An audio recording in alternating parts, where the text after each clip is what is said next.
Friends, ఇప్పుడే అందిన వార్త. తెలంగాణ గవర్నర్ కు ఊహించని నిర్ణయంగా సీఎం రేవంత్ రెడ్డికి గుడ్ న్యూస్ అంటూ లేటెస్ట్ అప్డేట్ అయితే ఇప్పుడే బ్రేకింగ్ అప్డేట్ అందించారండి. ఆ విషయాలు అనేది వీడియో రూపంలో తెలుసుకుందామండి. వీడియోని పూర్తిగా చూడండి, కంప్లీట్ ఇన్ఫర్మేషన్ అయితే అర్థమవుతుంది. ఇంకా మీలో ఎవరైనా సరే ఛానల్ సబ్స్క్రైబ్ చేయకుండా వీడియో చూస్తున్నట్లయితే వెంటనే మరి ఛానల్ సబ్స్క్రైబ్ చేసుకోండి. లేటెస్ట్ అప్డేట్ ఎప్పటికప్పుడు మిస్ అవ్వకుండా మీ ఫోన్కు నోటిఫికేషన్ రూపంలో అందించడం జరుగుతుంది ముందుగానే.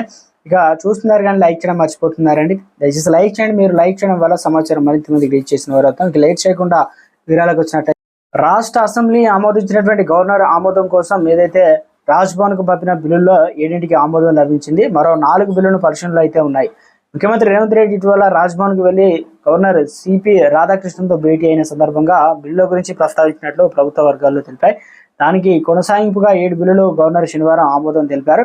ఇందుకు సంబంధించిన రాజ్భవన్ ప్రభుత్వం నుంచి అధికార ఉత్తర్వులు అయితే వెలువడకపోయినా త్వరలోనే గెజిట్ జారీ అయితే కాబోతుంది అనమాట. ఆమోదం పొందిన 7 బిల్లులో 3 పంచాయతీ విభాగానికి చెందినవి కాగా మరొకటి పురపాలక శాఖ సంబంధించిన ప్రైవేట్ యూనివర్సిటీ ఏర్పాటు, టీమ్స్ తెలంగాణలో ఇన్స్టిట్యూట్ ఆఫ్ మెడికల్ సైన్స్ ఆసుపత్రుల నిర్మాణం, మైనారిటీ కమిషన్ ఏర్పాటుకు సంబంధించిన బిల్లు కూడా ఆమోదం లభించిందని. దీంతో మొత్తం 7 బిల్లు క్లియరెన్స్ రావడంతో పరిశీలనలో ఉన్న మరో 4 బిల్లులపై త్వరలో స్పష్టత రానుంది. గతంలో బీఆర్ఎస్ ప్రభుత్వం ఉన్నప్పుడు కేసీఆర్ వర్సెస్ తమిళసై మధ్య పచ్చగడ్డి వేస్తే కొన్ని బిల్లులకు సైతం ఆమోదించకపోవడం, ఏదైతే ఆల్రెడీ ప్రభుత్వం నుంచి టీఎస్ఆర్టీసీ బిల్లు కూడా అక్కడనే మురిగిపోవడం, ఈ రకంగా కొన్ని ఇప్పుడు ప్రస్తుతానికి కొన్ని ఊహించని విధంగా పెండింగ్లో ఉన్న వాటిని సానుకూలంగా స్పందించడం రేవంత్ రెడ్డికి ఊహించని గుడ్ న్యూస్ అంటున్నారు.